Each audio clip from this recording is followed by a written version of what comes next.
कभी सोचा है कि इंटरनेट पर बच्चों की क्लासिक कहानियां कितनी अजीब कितनी ज्यादा अजीब हो सकती हैं? तो आज हम एक ऐसी ही कहानी की चीरफाड़ करने वाले हैं। ये एक YouTube कार्टून है जो एक जानी पहचानी कहानी को लेता है और उसे कुछ बिल्कुल ही नया बना देता है।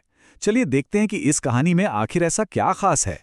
अच्छा, तो शुरुआत ही इस लाइन से होती है। बॉस, मैं आपकी गर्लफ्रेंड का बच्चा ले आया हूं। ये कौन कह रहा है? किस बॉस से? और सबसे जरूरी सवाल, गर्लफ्रेंड का बच्चा क्यों? भाई, ये एक ऐसा हुक है जो हमें सीधे इस अतरंगी से दुनिया में खींच लेता है। तो आइए इस रहस्य को मिलकर सुलझाते हैं।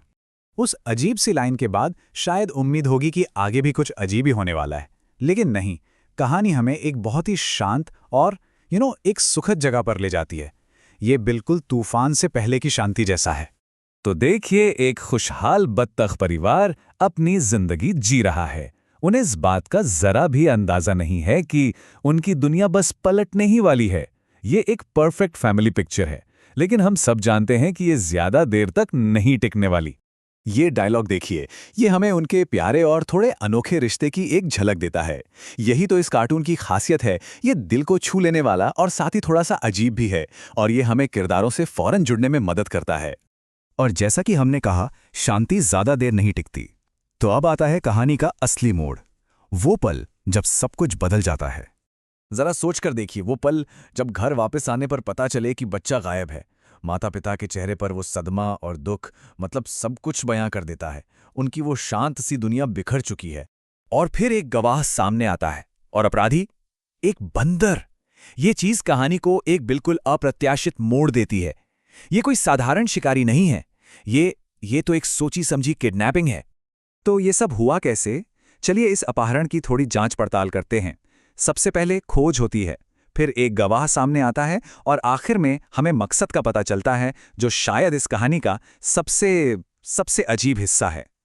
अब कहानी का सबसे अतरंगी हिस्सा आता है। बंदर ने फिरौती या बदला लेने के लिए बत्तख के बच्चे को नहीं चुराया। नहीं, उसने ऐसा अपने बॉस को खुश करने के लिए किया। है ना ये एक बहुत ही अजीब नौकरी? बहुत बढ़िया, मुझे बिल्कुल इसी की जरूरत थी। जो बॉस है उसकी ये प्रतिक्रिया बहुत कुछ कहती है। वो एकदम ठंडी, शातिर और पूरी तरह से बेपरवाह है। अब हमारे पास एक असली विलन है, और हमारे हीरो को उसका सामना करना ही होगा। तो अब समय आ गया है मुआवजे का, यानी आमने सामने की टक्कर का। पापा डक अपने बच्चे को बचाने के लिए कुछ भी करने को तैयार हैं। ये एक पिता का अपने परिवार के लिए संघर्ष है। पापा डक की ये सीधी धमकी उनके गुस्से और दृढ़ संकल्प को दिखाती है। कोई बातचीत नहीं, कोई समझौता नहीं। ये एक पिता का अल्टीमेटम है, सीधा और सिंपल। इससे एक बड़ा सवाल उठता है ना, कि क्या एक बत्तख वाकई में एक बंदर को हरा सकती है? लॉजिक तो शायद कहता है नहीं, लेकिन ये कहानी लॉजिक के बारे में है ही नहीं। ये प्यार और साहस के बारे में है। तो चलिए इन दोनों फाइटर्स पर एक नजर डालते हैं। एक कोने में है पापा डक, जो सिर्फ और सिर्फ प्यार और अपने बच्चे को बचाने के जज्बे से भरे हैं, और दूसरे कोने में है शैतान बंदर, जिसका एटीट्यूड एकदम घमंड वाला है, और उसके पास है अजीब बज़ बॉल अटैक।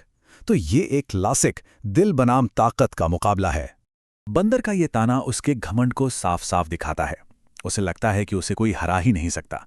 और ये बज़ बॉल, ये इस कार्टून की अजीब वीडियो गेम जैसी एनर्जी को पूरी तरह से दिखाता है। हर लड़ाई का एक अंत तो होता ही है।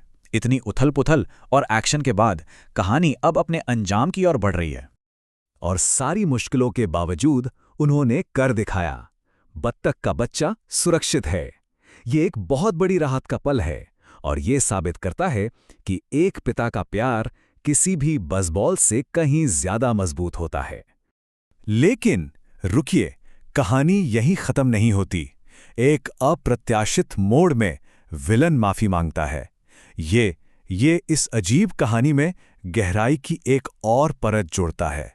ये हमें बताता है कि शायद कोई भी पूरी तरह से बुरा नहीं होता, और अंत में परिवार फिर से एक हो गया है। ये सिर्फ एक पुनर्मिलन नहीं है, ये एक तरह की पुष्टि है। इस पूरे अनुभव ने उनके बंधन को पहले से कहीं ज्यादा मजबूत बना दिया है। तो इस अजीब सी छोटी कहानी से हम क्या सीखते हैं? ये हमें एक माता-पिता के बेहिसाब साहस, माफी की अप्रत्याशित शक्ति और सबसे बढ़कर परिवार के अटूट बंधन के बारे में एक बहुत शक्तिशाली संदेश देती है। देखिए, ये कहानी सिर्फ एक बत्तख और एक बंदर के बारे में नहीं है। ये एक बड़ा उदाहरण है कि कैसे इंटरनेट पुरानी कहानियों को लेकर उन्हें एक नई पीढ़ी के लिए फिर से बना रहा है, अक्सर बहुत ही अजीब और अप्रत्याशित तरीकों से। और ये सब हमें इस बड़े सवाल पर लाके छोड़ देता है, जब पारंपरिक दंत कथाएं YouTube और TikTok जैसी जगहों पर फिर से बताई जाती हैं, तो क्या वे अपना मूल संदेश खो देती हैं या फिर वे कुछ नया, कुछ बिल्कुल ही अलग बन जाती हैं? ये सोचने वाली बात है ना।